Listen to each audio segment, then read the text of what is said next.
heaven's sake, Keith, stop that infernal racket and tell me what's up.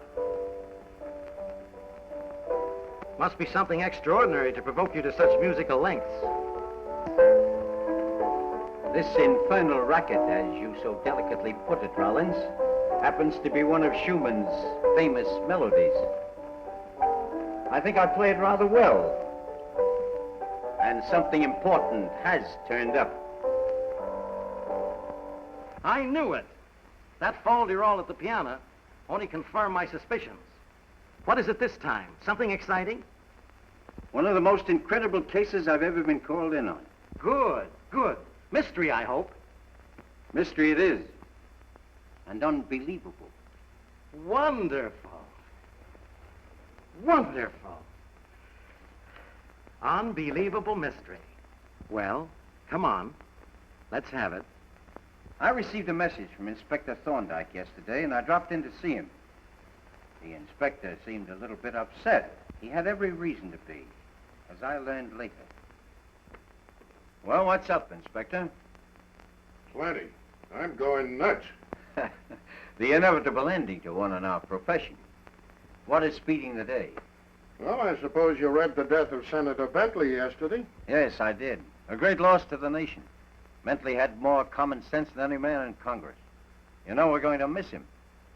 Very sudden, wasn't it? Very. I haven't the least bit of evidence, but I believe Bentley was murdered. On what do you base your belief? There was the imprint of an X on his forehead. And you infer that that was the signature of the murderer? I know it is. Keith, one of the greatest killers in the world, is loose in New York. 15 men and women found dead yesterday, and on the forehead of every one of them there was scrawled an X. And yet no evidence of murder? None. Yes? Yes? 217 Center. I'll be right over. They just got Major Collins of the Interceptor Command. Jim Collins? Yeah. Why, he and I had lunch together at the club yesterday.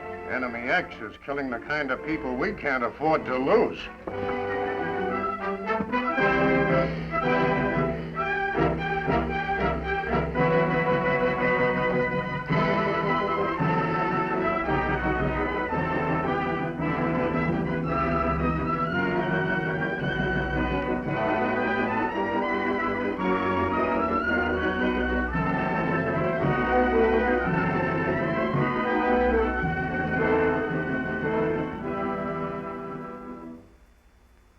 Jim was quite dead, stricken by some unseen enemy.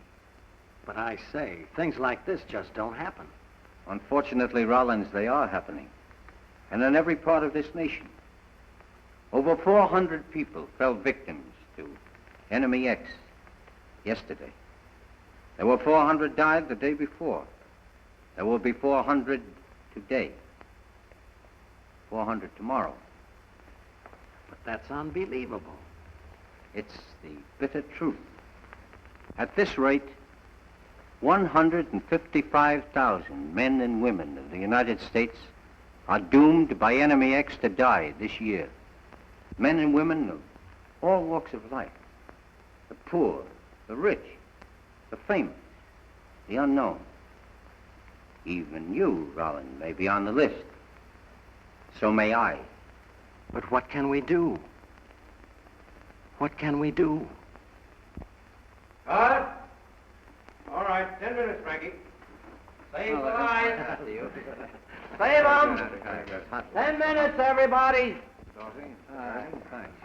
Gentlemen, I'd like you to meet Dr. Crandall, one of New York's most eminent surgeons. Dr. Crandall, Mr. Dorsey. Mr. Dorsey. And Mr. Harrigan. Mr. How do you do, Doctor? Well, I enjoyed your scenes in our proposed motion picture. Should be very convincing. Well, I only hope it gives the same jolt to our audience that it gave to me. You know, Doctor, I find it hard to believe that 400 of our people die every day of cancer. Well, the tragedy of it is, Mr. Harrigan, that so many of these people die needlessly. If the disease were discovered in time, they could be cured. You mean if they go to their doctor in time? I mean they should go to a competent physician at least once a year and have a complete physical examination. In no other way can this danger be averted. Of course, victims of cancer are not stricken suddenly as our mystery picture might indicate. Oh, no, Mr. Dudley. I'm quite sure that everyone knows that cancer is a long and drawn-out disease. The technique used in the picture is what one might term a theatrical license to emphasize our point, as is also the sinister sign of the X.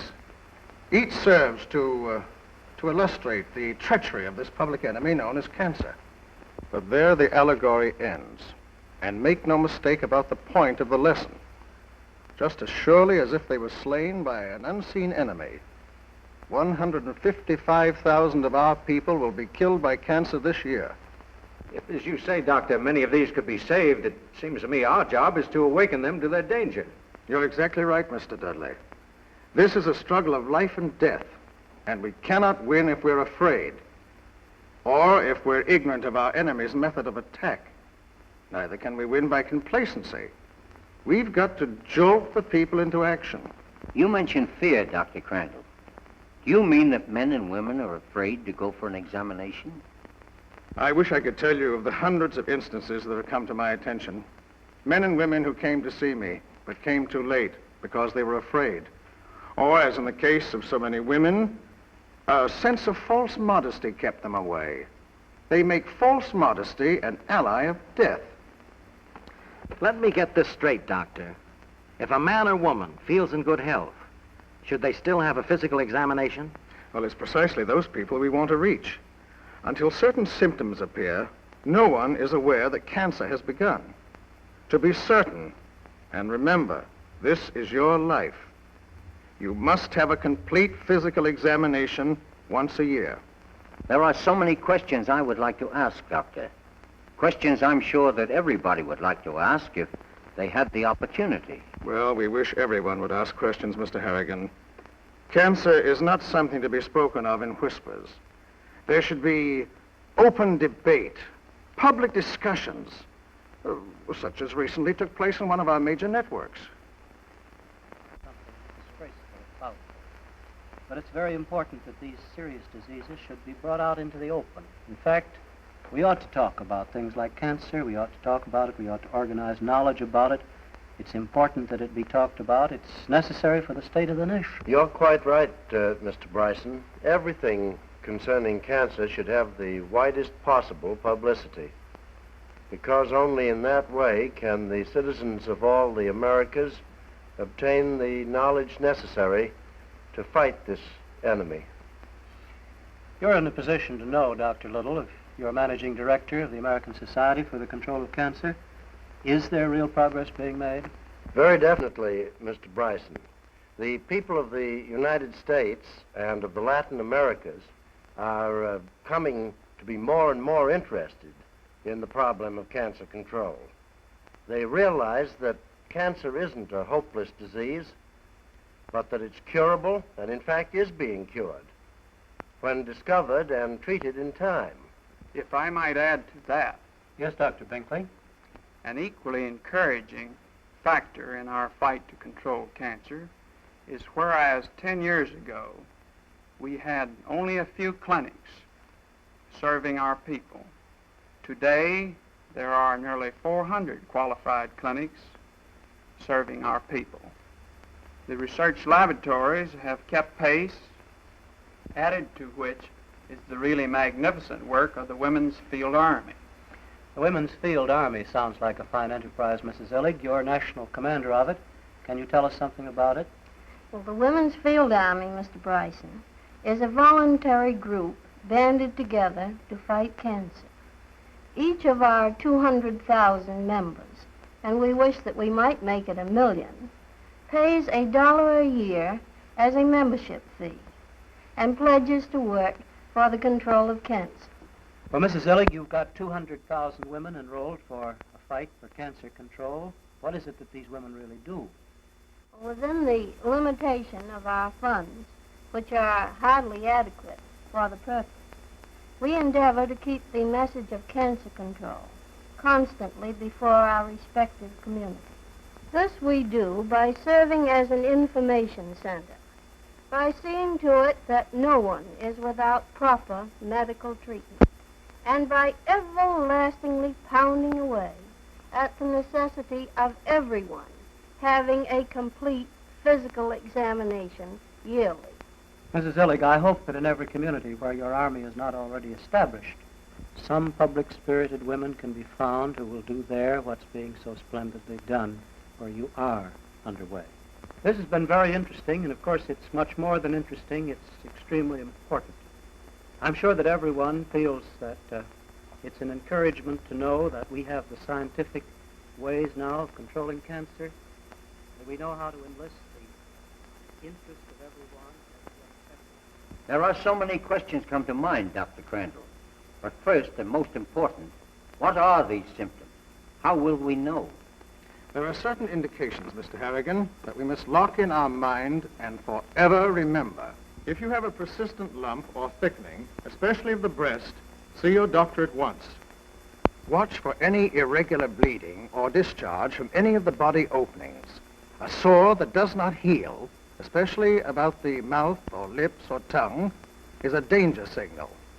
Look out for any sudden changes in the form or rate of a mole or wart.